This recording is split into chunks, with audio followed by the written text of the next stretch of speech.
전남굴에 여름 장마가 막 지나간 오후였다.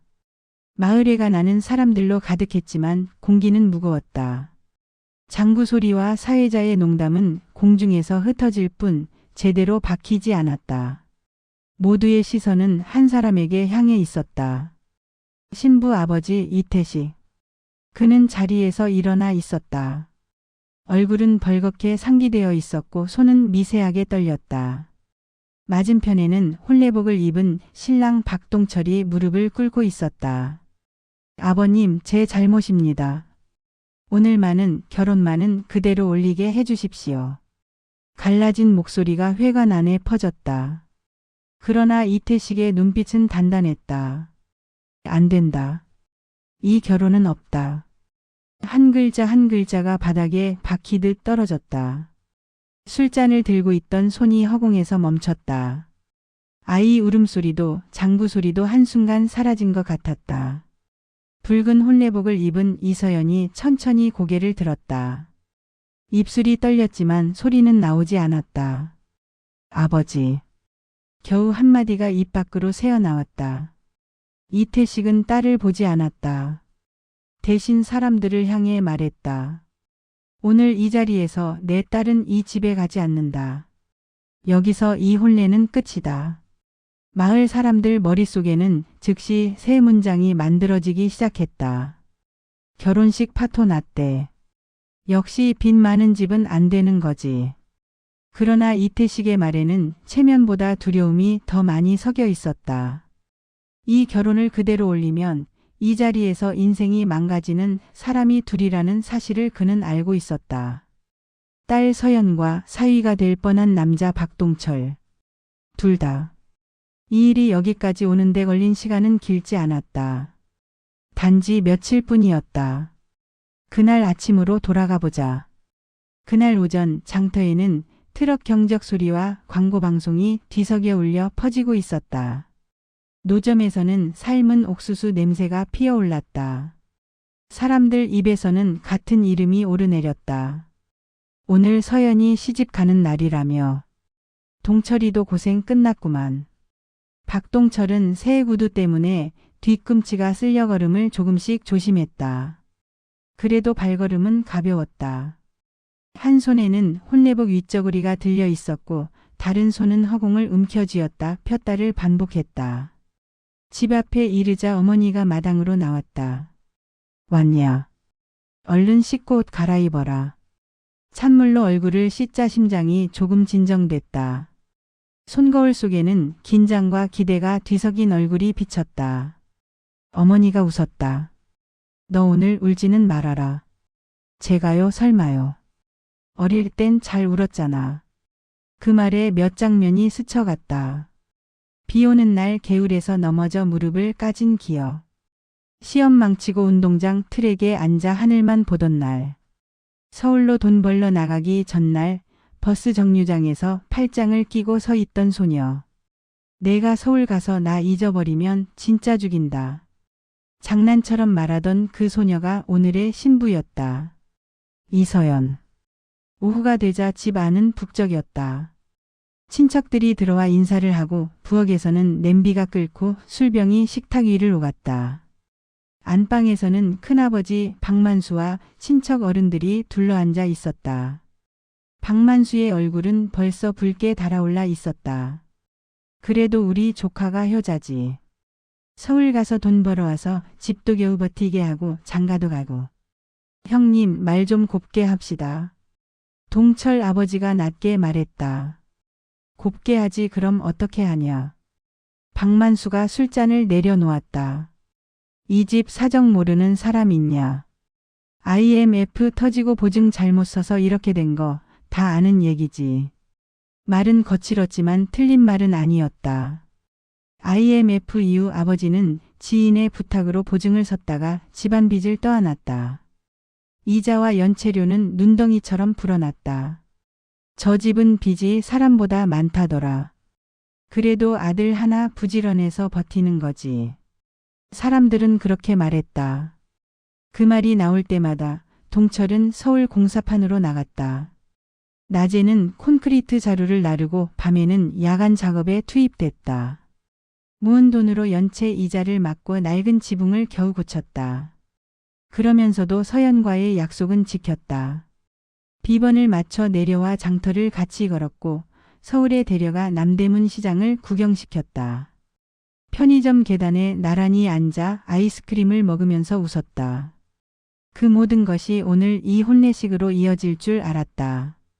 일이 틀어진 것은 일주일 전 밤이었다. 서울에서 일을 마치고 내려오던 날 집 근처 골목에 낯선 남자 둘이 서 있었다. 모자를 눌러쓰고 어두운 점퍼를 입은 남자들이었다. 박동철 씨 맞죠? 한 남자가 길을 막았다. 네. 잠깐 시간 좀 냅시다. 그들은 대답을 기다리지 않고 앞장섰다. 도착한 곳은 국밥집 옆 허름한 찻집이었다. 커튼이 내려진 안쪽 방에서 회색 양복을 입은 남자가 차를 마시고 있었다. 앉으시죠. 그가 말했다. 서울에서 수고 많으십니다. 아버님 때문에 고생이 많죠. 그 말만으로도 정체를 알 수 있었다. 사체를 쥔 사람이었다. 이름은 정두식이라고 했다. 정두식은 서류철을 꺼내 테이블 위에 펼쳤다. 여기 아버님 보증 서류입니다. 종이 위에는 아버지 이름과 도장이 찍혀 있었다. 그 아래에는 붉은 펜으로 적힌 숫자들이 늘어서 있었다. 원금, 이자, 연체료, 지연이자. 다 합하면 이만큼입니다. 숫자를 보는 순간 입안이 말랐다.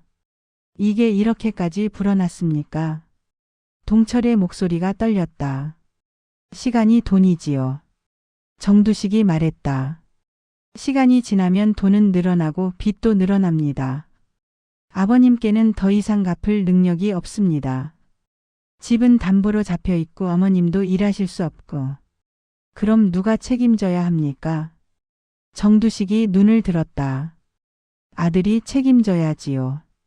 저 벌어서 갚아왔습니다. 조금만 더 시간을. 시간은 이미 충분히 들였습니다. 정두식이 손가락으로 책상을 두드렸다.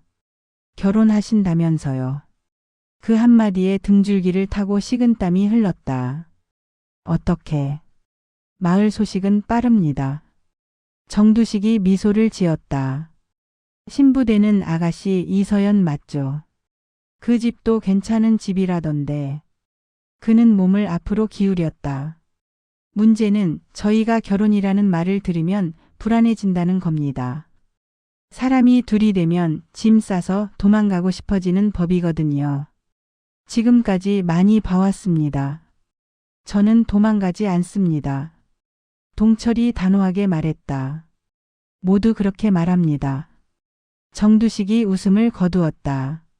그래서 제안을 하나 드리려 합니다. 배를 타시는 겁니다.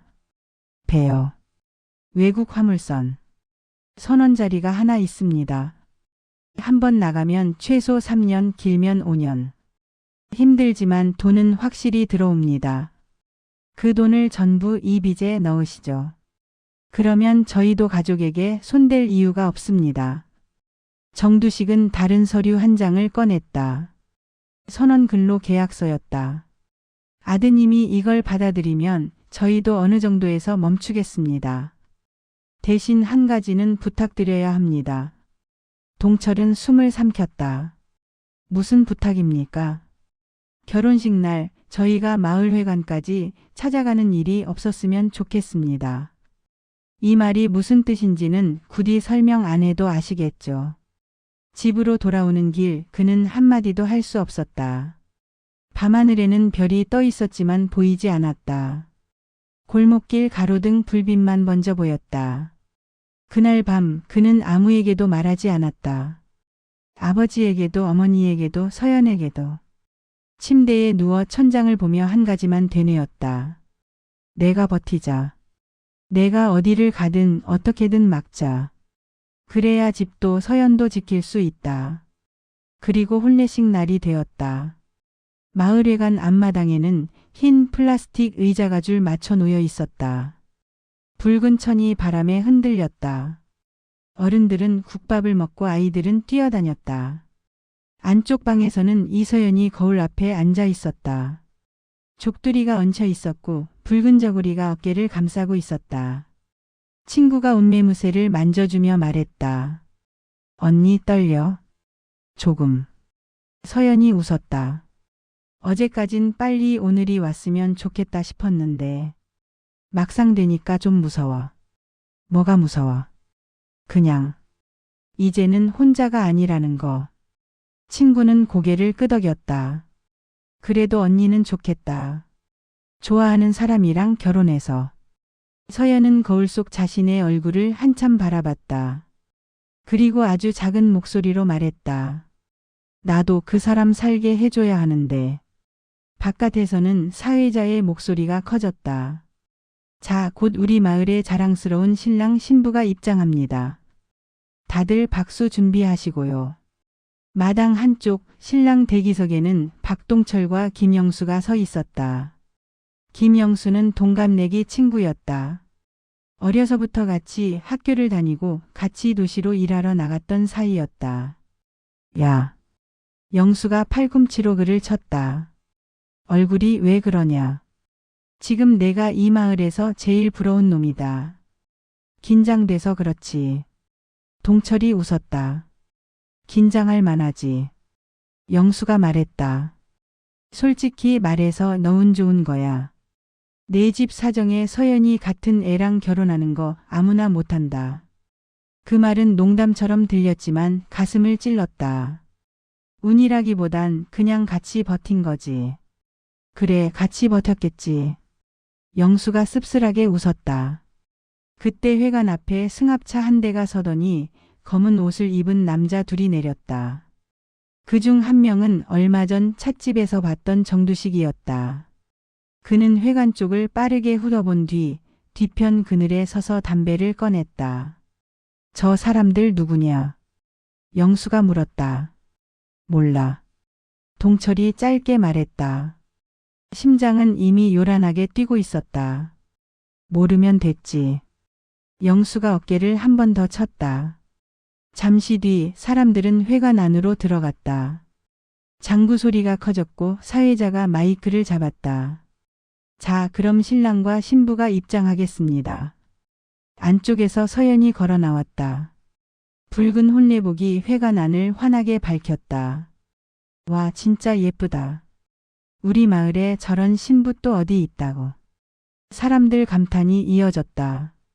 동철의 시선은 서연 얼굴에만 멈춰 있었다. 눈가가 살짝 떨리고 있었지만 입가에는 미소가 있었다. 오늘만 지나면 된다. 오늘만 무사히 넘기면 된다. 그는 속으로 되뇌었다. 주례가 입을 열려는 순간 뒷줄에서 술잔이 탁 내려앉는 소리가 났다. 내가 한마디만 하자고. 큰아버지 박만수가 자리에서 일어났다. 얼굴은 벌겋게 달아올라 있었다. 오늘 우리 집 큰일이라 다들 축하해 주러 온 건 알겠는데 말이야. 사람도 사람 나름이지. 누군가가 말렸다. 형님, 지금이 무슨 자리인데요. 그래서 하는 말이지. 박만수가 신부 쪽을 흘끗 보았다. 이 동네 사람들 다 안다. 우리 집 사정. 빚이 산더미지. 근데 저쪽은 하나도 잃을 게 없어 보이네. 서연 쪽 친척들의 표정이 굳었다. 이태식의 눈매가 가늘어졌다. 형님, 그만하시지요. 그가 낮게 말했다. 나는 솔직한 말 하는 거요. 박만수가 되받았다. 결혼이 장난이냐.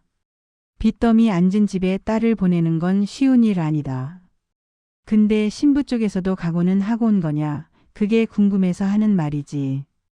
웅성거림이 회관 안을 흔들었다. 그때 뒤편에서 조용히 서 있던 정두식이 앞으로 걸어 나왔다. 입가에는 얇은 미소가 걸려 있었다. 좋은 말씀입니다. 그가 말했다. 저도 한마디만 보태도 되겠습니까? 이태식이 고개를 돌렸다. 당신은 누구요? 신랑 집과 거래가 조금 있는 사람입니다. 정두식이 서류를 꺼내 높이 들었다. 이 집 이미 집도 땅도 담보로 넘어간 상태입니다. 신랑은 결혼식이 끝나는 대로 외국 배를 탈 예정이고요. 월급은 전부 우리 쪽으로 들어옵니다. 무슨 소리요? 이태식의 얼굴에서 혈색이 가셨다. 몰랐습니까? 정두식이 일부러 목소리를 높였다. 신랑이 며칠 전에 저와 이런 계약 이야기를 나눴다는 걸. 사람들의 시선이 한꺼번에 박동철에게 향했다. 서연의 가슴이 쿵 내려앉았다. 동철아. 이태식이 물었다. 저게 사실이냐? 장구 소리도 사람들 숨소리도 멀어졌다.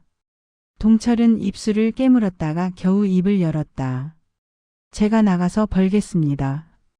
그렇게라도 해야 이 집이. 말은 끝까지 이어지지 못했다. 이태식이 눈을 감았다가 떴다. 그의 눈빛은 이미 결심을 끝낸 눈빛이었다. 됐소. 이태식이 말했다. 오늘 여기서 이 혼례는 끝이요. 회가 나니 다시 술렁였다. 누군가는 자리에서 일어났다가 눈치를 보고 다시 앉았다. 아버지. 서연이 떨리는 목소리로 불렀다. 저 아직 아무 말도 못했어요. 할 필요 없다. 이태식은 딸을 보지 않은 채 말했다. 나는 내 딸을 사체에 묶인 집에 보낼 수 없다. 빚에 쫓기는 집에 내 딸을 며느리로 둘 수 없다. 동철이 앞으로 한 걸음 나왔다. 아버님 죄송합니다. 저는 서연이를 사랑합니다. 제가 배를 타든 어디로 가든 결국엔 사랑이면 다냐. 이태식이 말을 끊었다. 내가 진짜 우리 서연이를 생각했으면 이런 상황이 되기 전에 말했어야지. 내 인생만이 아니라 내 딸 인생까지 같이 담보로 잡은 거다. 그 말은 회가 난 공기를 싹 가르며 날아갔다. 몇몇은 고개를 끄덕였다. 저 말이 맞지. 요즘 세상에 딸 하나 있는 집이면 저 정도는 해야지. 그러나 동철은 고개를 숙인 채 서 있었다. 변명거리가 떠오르지 않았다. 이태식은 딸 쪽으로 몸을 돌렸다. 서연아 가자. 아버지 잠깐만요. 서연이 울먹였다. 저 아직 마음 정리가. 지금 정리 안 하면 평생 못한다. 이태식이 말을 끊었다. 남들 다 보는 앞에서 내 인생을 여기다 묶을 수는 없다. 울고 싶으면 집에 가서 울어라. 지금은 아버지 말 따라와라. 그는 딸의 손목을 잡았다. 서연은 버티지 않았다. 눈물만 왈칵 쏟아졌다. 문 쪽으로 걸어가면서 서연은 마지막으로 뒤를 돌아봤다. 혼례복을 입은 박동철이 서 있었다. 눈이 붉게 충혈돼 있었다. 문이 닫혔다. 붉은 장식이 달린 회관문이 둔탁한 소리를 내며 닫혔다. 결국 이렇게 되는구먼. 어디선가 낮은 목소리가 흘러나왔다. 사람들은 자리에서 일어나면서도 말을 덧붙였다. 그래도 잘 된 거야. 딸 하나 있는 집이면 저 정도는 해야지. 동철이는 이제 어쩌냐. 소문은 바로 입에서 입으로 옮겨졌다. 신랑 집이 신부 집 속이고 결혼하려 했대. 사채가 결혼식장까지 쫓아왔대. 날이 저물 무렵 회관 안에는 사람 그림자가 거의 사라졌다. 장식은 그대로 걸려 있고 음식은 식어 있었다. 그 한가운데에 박동철이 혼자 앉아 있었다. 혼례복 저고리는 벗어 옆에 내려놓았고 흰 셔츠만 입은 채였다. 회관 문이 다시 열렸다. 김영수가 들어왔다. 여기 있었냐? 영수가 일부러 아무렇지 않은 목소리로 말했다. 사람들 다 갔다. 너만 남았더라. 대답이 없자 영수는 그의 맞은편에 조용히 앉았다. 힘들지. 오늘 일 내 잘못만은 아니다. 영수가 말했다. 빚은 한 사람만 잡아먹지 않는다. 집안 전체를 끌고 들어간다. 내가 혼자 막겠다고 해서 막을 수 있는 종류가 아니다. 그래도 말은 했어야 했지. 동철이 낮게 말했다. 서연이한테. 아버님한테. 영수는 잠시 그를 바라보다가 어깨를 으쓱했다. 말했으면 바뀌었을까? 계약서 찢을 수 있었겠냐? 사채 애들이 손 털고 갔을까? 그 말은 잔인했지만 한편으로는 그럴듯했다. 한 가지는 확실하다. 영수가 말을 이었다. 너 이제 이 마을에서 평범하게 못 산다. 어디를 가든 사람들은 오늘 일을 떠올릴 거다. 알고 있다. 동철이 짧게 말했다. 그러니까 떠나라. 영수가 말했다. 서울이든 부산이든 아까 말한 그 배든 어디든 여기 말고 여길 떠나면 서연이는 그 얘긴 이제 끝났다. 영수가 잘났다. 봤잖냐. 아버지 손잡고 나가는 거. 한 번도 내 쪽으로 안 오더라. 그 말은 가슴을 후볐다. 정말 우리가 여기서 끝나는 게 맞을까? 동철이 힘겹게 물었다. 나중에 다 후회할 수도 있는데. 인생이 다 그런 거다. 영수가 말했다. 누군가는 잡고 누군가는 놓고. 오늘은 내가 놓는 날이다. 영수는 자리에서 일어났다. 나는 내 친구다. 그래서 하는 말이다. 여기 남아있으면 넌 매일 죽는 기분으로 살 거다. 그 말을 남기고 영수는 나갔다. 얼마 후 동철은 몸을 일으켰다. 회관을 나와 마을 어귀로 걸어갔다. 버스 정류장 앞에 한 사람이 서 있었다. 이서연이었다. 혼례복 대신 평소옷을 입고 작은 가방을 들고 있었다. 눈가는 아직 붓기가 가시지 않았다. 서연아. 동철이 조심스럽게 불렀다. 그녀가 고개를 돌렸다. 왔구나. 버스 기다려? 아니. 그냥 서 있었어. 어디로 가야 할지 아직 잘 모르겠어서. 미안하다. 동철이 말했다. 오늘 이런 꼴 보여줘서. 내가 더 일찍 말했어야 했고 어떻게든 막았어야 했는데. 나도 미안해. 서연이 대답했다. 아버지가 저렇게 말하실 때 나도 겁이 났어. 내 옆을 끝까지 지킬 수 있을까 자신이 없었어. 멀리서 버스가 다가오는 소리가 들렸다. 만약 오늘 아버지가 아무 말도 안 했으면. 서연이 물었다. 넌 그냥 아무 말 없이 결혼 올리고 나중에 배를 탔겠지? 아마 그랬을 거다. 동철이 숨을 내쉬었다. 언젠가는 말했겠지만 오늘만은 너를 걱정 없이 웃게 해주고 싶었다. 우리는 늘 그랬던 것 같아. 서연이 말했다. 중요한 말은 나중으로 미루고 괜찮다고만 말하는 거.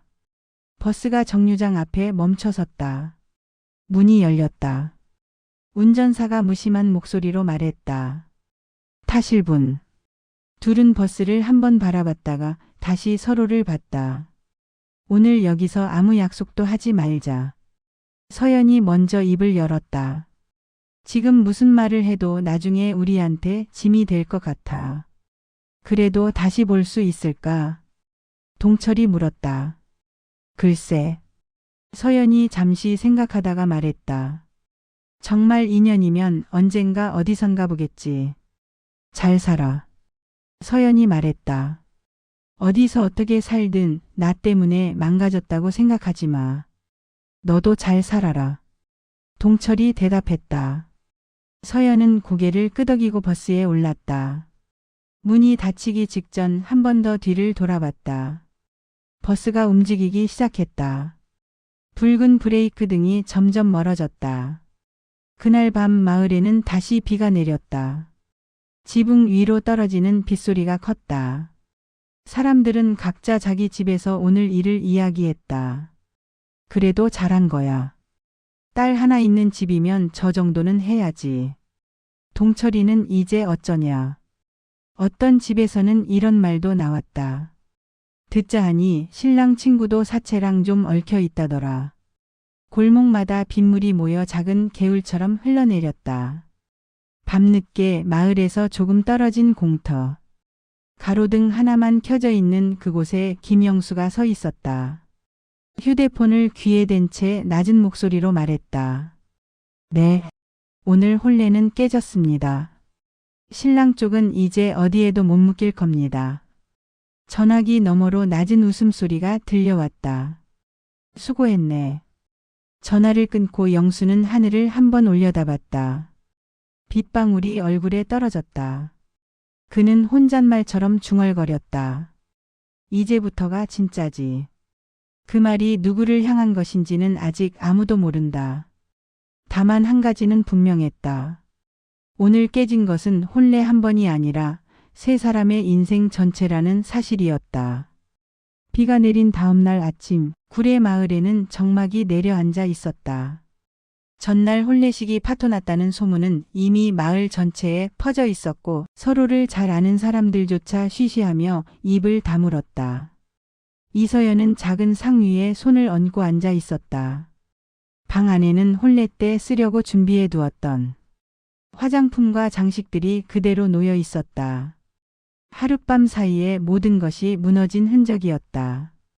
아버지 이태식은 마당에 나와 있었지만 그의 얼굴은 전보다 더 창백해 보였다. 밤새 잠을 못 잔 게 분명했다. 서연이 조용히 물었다. 아버지 어제 왜 그렇게까지 하셨어요? 이태식은 대답하지 않았다. 그저 흙을 한 줌 집어들었다가 떨어뜨리는 동작만 반복했다. 잠시 후 그는 말했다. 부모는 때로는 자식이 모르는 걸 알아야 한다. 그 말은 서연의 마음에 어떤 불안감을 남겼다. 하지만 더 묻지 않았다. 그날 오후 어머니가 나른한 목소리로 서연을 부르며 손에 봉투 하나를 들고 왔다. 서연아, 이거 아버지가 남기시고 가신 거야. 아버지가요? 서연이 놀라서 손을 내밀었다. 봉투는 낡아 있었고 겉에는 조용히 적혀 있었다. 서연에게. 그리고 그 아래에는 작은 글씨가 하나 더 있었다. 내가 없어지기 전에. 서연은 심장이 철렁 내려앉았다. 아버지는 현재 집에 없었다. 새벽녘에 나간 뒤로 돌아오지 않고 있었다. 봉투를 열자 종이 몇 장이 들어 있었다. 그중 한 장은 아버지의 편지였다. 서연은 조심스럽게 펼쳤다. 서연아, 아버지가 어제 그 자리에서 무슨 짓을 했는지 너는 이해하지 못할 것이다. 오해할 수도 있고 평생 원망할 수도 있다. 하지만 괜찮다. 어떤 원망도 다 받아들일 수 있다. 어제 내 앞에서 내가 했던 말들은 모두 연기다. 내가 너를 사랑하지 않아서 한 말이 아니라 너를 지키기 위해 한 말이다. 서연은 종이를 읽으며 숨을 삼켰다. 손이 떨렸다. 동철이는 나쁜 놈이 아니다. 그 아이는 오히려 내가 모르는 짐을 너무 많이 지고 있다. 내가 평생 짊어지기엔 너무나 큰 짐이다. 나는 그걸 알고 있었다. 그래서 결혼을 막은 것이 아니라 너와 동철 둘 다를 살리기 위해 아버지가 일부러 가장 못된 자리를 맡았다. 종이가 손에서 흔들릴 정도로 떨렸다. 눈물방울이 한 줄 떨어졌다. 서연아, 사채 애들이 결혼식장까지 올 수도 있었다. 내가 결혼하는 순간 너까지 위험해졌다. 나는 그걸 막고 싶었다. 내가 죽기 전에는 너에게 이 이야기를 할 수 없었다. 너는 분명 나를 말릴 테니까. 언젠가 아버지가 없어지고 나면 이 편지를 읽을 거라고 생각했다. 그때라면 너도 조금은 이해해 줄 수 있겠지. 미안하다. 그리고 사랑한다. 종이를 읽던 서연은 바닥에 천천히 주저앉았다.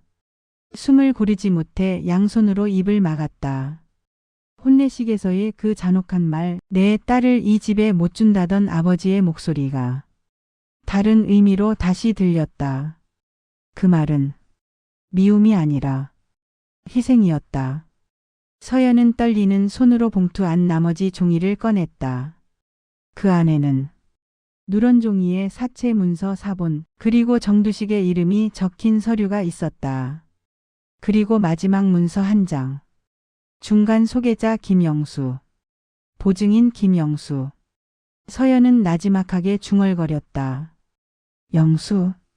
동철의 가장 가까운 친구.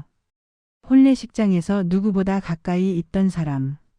그러나 문서의 글씨 위에서는 전혀 다른 의미로 그의 이름이 빛나고 있었다. 이상하게도 종이 위에 이름이 무겁게 눌려 있는 것처럼 보였다. 서연은 그 자리에서 한참 동안 움직이지 못했다. 그 무렵 박동철은 집 뒤편에서 삽을 들고 있었다. 텃밭에 물이 고여 있어 흙을 파내고 있었다. 아버지는 방 안에서 기침을 하고 있었다. 영수가 담배를 피우며 나타났다. 야. 그가 말없이 다가왔다. 동철은 삽을 내려놓았다. 왔냐? 어떻게 좀 괜찮냐?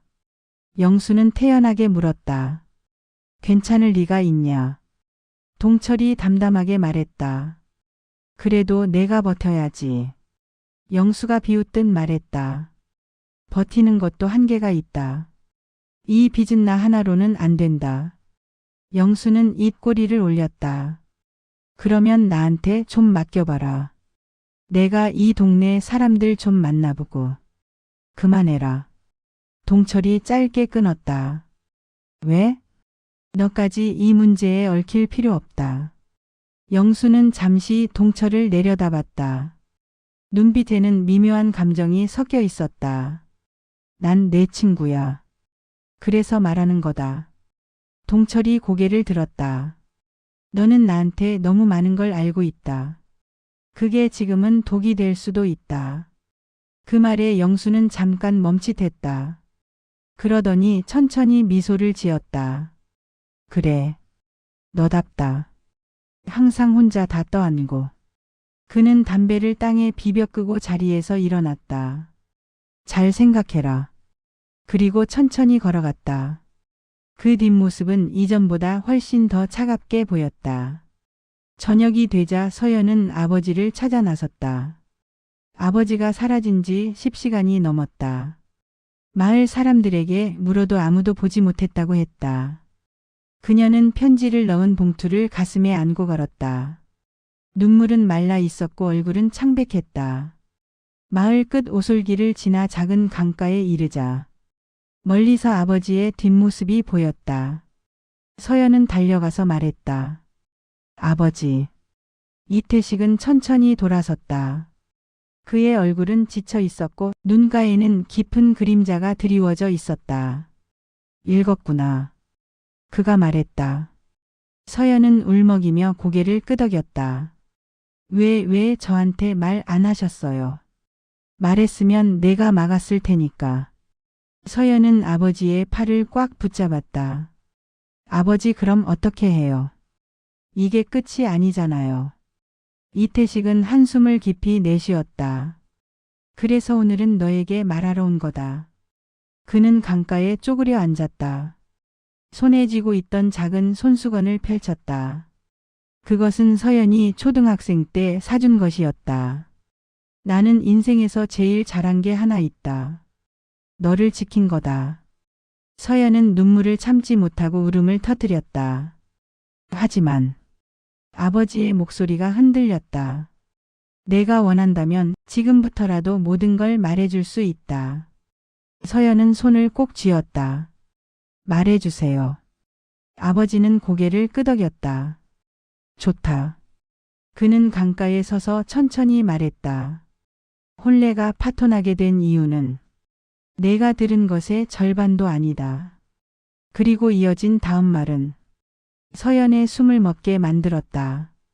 그날 결혼식장을 찾으려던 사람들은 정두식뿐만이 아니었다. 서연이 눈을 크게 떴다. 누구요? 이태식은 굳은 표정으로 말했다. 너도 알고 있는 사람이다. 그 이름은 서연의 마음을 얼어붙게 만들었다. 김영수. 서연은 한 걸음 뒤로 물러났다. 영수가. 왜요? 너희 둘이 결혼하면 가장 손해보는 사람이 누구겠냐? 이태식이 말했다. 영수는 빚을 소개한 사람이기도 하고 사채와 동철을 처음 연결한 사람이기도 하다. 서연의 손에서 힘이 빠졌다. 아버지는 천천히 계속 말했다. 영수는 오래전부터 동철을 질투했다. 너와 함께 있던 그 아이를. 서연의 입술이 떨렸다. 아버지 그게 정말이에요. 이태식은 고개를 끄덕였다. 편지 안에 그 녀석 이름이 적혔던 이유다. 결혼식 날 더 큰 일이 벌어질 수도 있었다. 서연은 말을 잇지 못했다. 머릿속에서 모든 장면이 거꾸로 돌았다. 영수의 말투, 영수의 시선, 혼례 대기실에서의 농담, 그리고 마지막에 동철을 떠나라고 했던 말. 그 모든 것이 다른 의미로 다시 들렸다. 서연은 조용히 말했다. 그럼 왜 동철은 아무 말도 안 했어요? 아버지는 슬프게 웃었다. 그 아이는 너를 지키기 위해서라면 자기가 상처받는 건 아무렇지 않은 애다. 자기 친구를 의심하는 말은 죽어도 못한다. 서연은 한동안 말을 잃었다. 그리고 아주 천천히 말했다. 저 동철 씨 만나야겠어요. 아버지는 고개를 끄덕였다. 그의 눈에는 피곤함과 후회가 동시에 섞여 있었다. 서연이 집으로 돌아가려는 순간 멀리에서 누군가 걸어오는 그림자가 보였다. 그 사람은 바로 김영수였다. 영수는 둘을 발견하자 미묘하게 표정을 바꿨다. 그러나 바로 미소를 띠며 다가왔다. 아버님, 서연아. 여기 계셨네요. 이태식은 서연의 손을 가볍게 잡았다. 입술은 아무 말도 하지 않았지만 그의 눈빛은 분명히 말하고 있었다. 조심해라. 서연은 영수의 얼굴을 천천히 바라봤다. 그리고 물었다. 오빠. 영수는 부드럽게 대답했다. 왜? 혼례식 날. 왜 회관 뒤에 있었어요? 그 질문이 끝나는 순간 영수의 눈빛이 아주 미세하게 흔들렸다. 하지만 그는 바로 부드러운 미소로 덮었다. 그냥 너랑 동철 챙기려고. 그러나 서연은 그의 미세한 흔들림을 보았다. 아버지도 마찬가지였다. 강가를 스치는 바람은 차가웠고 세 사람 사이의 공기는 한순간에 얼어붙었다. 영수의 눈빛이 흔들린 그 순간 서연의 마음속에서 정답이 떨리듯 내려앉았다. 대답을 얼버무리는 그의 모습은 그동안 보아왔던 가벼운 농담 속 모습과 전혀 달랐다. 아버지 이태식은 조용히 말했다. 서연아, 오늘은 이만 가자. 영수는 서연을 향해 다가오려 했지만 그녀는 반발하듯 한 걸음 뒤로 물러났다. 그 한 걸음이 세 사람의 관계를 완전히 나누었다. 그날 밤 구례 마을은 평소와 다르게 조용했다. 동철의 집 창문에는 불이 꺼져 있었고 안에서는 기침하는 아버지의 소리만 희미하게 들렸다. 동철은 방문 앞에 앉아 있었다. 아버지의 거친 숨을 들으며 손을 꼭 쥐었다. 밖에서는 바람이 산골짜기를 타고 불어와 낡은 장독대 뚜껑을 덜컹거렸다. 그때 문 밖에서 누군가 조용히 말했다. 동철아. 그 목소리는 너무 익숙했다. 문을 열자 서연이 서 있었다. 20년 가까이 보지 못한 사람을 만난 표정 같았다. 얼굴은 창백했고 입술은 굳게 다물려 있었다. 서연아. 동철의 목소리가 떨렸다. 그녀는 바로 말하지 못했다. 잠시 그를 바라보다가 가만히 눈을 내리깔았다. 영수 오빠. 그 사람 아버지 편지에 있었어요. 동철은 숨이 멎었다. 보증인 김영수. 그리고 채권자들을 결혼식장으로 데려온 게 그 사람이었을 수도 있다고 아버지가 말씀하셨어요. 동철은 벽을 짚고 천천히 앉았다. 입술이 말라붙었다. 그래서 내가 나한테 그런 말 했던 거야. 서연의 눈가에 눈물이 맺혔다. 내가 날 버린 게 아니라 나를 지키려고 했던 거였지. 그 말에 동철은 고개를 들지 못했다. 미안했다. 그의 목소리가 떨렸다. 정말 미안하다. 그 말은 20년의 무게처럼 무겁게 떨어졌다. 그날 밤 어둠 속에서 한 남자가 휴대폰을 만지작거리고 있었다. 영수였다. 그는 부서져 있는 공터 뒤편에서 다른 목소리와 통화했다. 그때처럼 할게요. 목소리는 낮고 조용했지만 말투에는 오랫동안 숨겨온 불안이 스며 있었다. 이번에도 내가 마무리하겠습니다. 그는 통화를 끊고 깊은 숨을 내쉬었다. 그리고 혼잣말했다. 내가 왜 다시 나타난 거야, 서연아. 그의 눈빛은 미묘하게 흔들렸다. 질투와 두려움, 분노가 섞인 표정이었다. 다음 날 아침 동철이의 아버지는 병세가 더 악화되었다. 서연이 급하게 병원으로 부축했고 동철은 서둘러 구급차를 불렀다. 병원으로 가는 길 영수가 나타났다. 내가 도울게. 차는 내가 몰지. 아버지의 팔을 붙잡고 서 있는 영수의 손은 이상하게 떨리고 있었다. 서연은 그 떨림을 놓치지 않았다. 병원으로 가는 도중 영수는 계속 말을 걸었다. 동철아, 내가 이러면 안 돼. 너 혼자 버티면 끝도 없어. 내가 나한테 말만 했으면. 그만해라, 영수야. 동철이 짧게 끊었다. 그 말에 영수의 표정이 찢어지는 듯 변했다. 너도 나 좀 믿어주면 안 되냐. 이 말이 서연의 귓가에 이상하게 남았다. 믿어달라. 그 말이 왜 이렇게 간절할까? 병원 응급실 앞에서 서연은 영수를 조용히 불렀다. 오빠, 왜 그날 혼례식장 뒤에 있었어요? 영수는 당황했다. 하지만 금방 웃어넘기려 했다. 그냥 도와주려고. 그런데 왜 아버지의 편지에 오빠 이름이 있어요? 영수의 표정이 굳어졌다. 서류에 오빠 이름이 2번이나 있어요.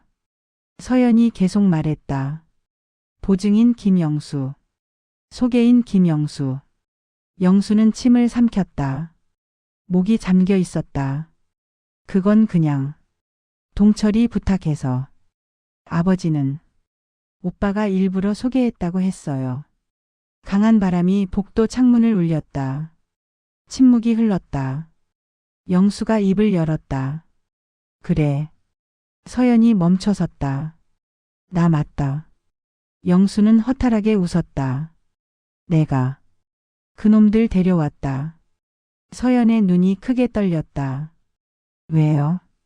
영수는 눈을 감았다. 왜냐고? 그는 작게 웃었다. 서연아, 너는 모를 거다.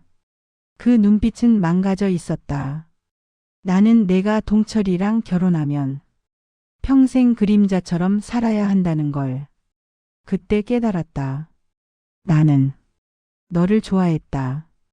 그 한마디는 얼어붙은 공기처럼 떨어졌다. 근데 넌 나를 절대 안 봤지. 서연은 뒤로 물러났다. 입술이 떨렸다. 영수는 계속 말했다. 결혼식 망하면 좋겠다고 생각했다. 근데 망하는 걸 보니까 내가 생각했던 것보다 훨씬 아프더라. 그의 얼굴에는 질투와 후회, 망가짐이 뒤엉켜 있었다.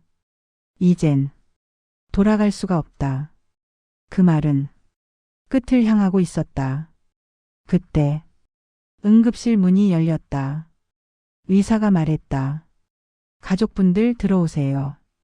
동철, 서연, 영수는 동시에 자리에서 움직였다. 하지만 영수의 발걸음은 다른 의미였다. 응급실 침대 위에서 동철의 아버지는 숨을 고르고 있었다. 얼굴은 창백했고 미세하게 떨렸다. 동철은 아버지의 손을 잡았다. 아버지, 괜찮으세요? 아버지는 힘겹게 입을 열었다. 내가 제대로 말 못하고 죽을까 봐 걱정되더라. 그는 천천히 서연을 바라보았다. 서연아. 서연이 다가갔다. 제가 다 알고 있어요. 아버지는 눈을 감았다가 다시 떴다.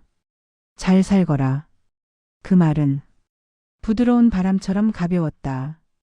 그리고 그는 조용히 눈을 감았다. 방 안의 공기가 멈췄다. 아버지의 장례식은 작고 조용하게 치러졌다. 마지막 절을 올리고 서연과 동철은 나란히 서 있었다. 영수는 멀리서 그 장면을 보며 손을 꽉 쥐었다. 마지막으로 영수에게 다가간 사람은 서연이었다. 오빠. 영수는 더 이상 웃지 않았다. 그의 얼굴은 텅 비어 있었다. 그날 결혼식장 뒤에 있었던 이유. 그녀는 떨리는 목소리로 말했다. 이제는 말해줘야 하지 않아요. 영수는 고개를 숙였다. 미안하다. 그 말은 그가 할 수 있는 전부였다. 서연은 조용히 고개를 끄덕였다. 저도 오빠가 이런 선택을 한 게 얼마나 외로웠는지 알아요. 영수의 눈이 크게 흔들렸다. 하지만 그녀는 깊게 숨을 내쉬었다. 저희 인생을 망가뜨린 것도 오빠예요. 그 말은 마지막 선이었다. 영수는 고개를 숙인 채 움직이지 못했다. 그녀는 말했다. 여기서 끝내요. 그 말은 뚜렷한 결론이었다. 장례식이 끝난 뒤 서연과 동철은 텅 빈 길을 함께 걸었다. 동철 씨. 응. 우리가 다시 예전처럼은 못 살겠죠? 동철은 조용히 고개를 저었다. 아니, 예전처럼 살 수는 없다. 서연이 고개를 떨군다. 동철은 그녀의 손을 잡았다. 하지만 다시 새로 시작할 수는 있다. 그 말은 서연의 눈가를 적셨다. 우리 서로에게 솔직해지고 서로를 지키면서 그렇게 살아보자. 서연은 고개를 끄덕였다. 그들은 20년의 그림자를 걷어내듯 천천히 걸음을 옮겼다. 멀리서 바람이 불었다. 조용한 시골길 위에서 두 사람의 발걸음은 이제 같은 방향을 향해 있었다.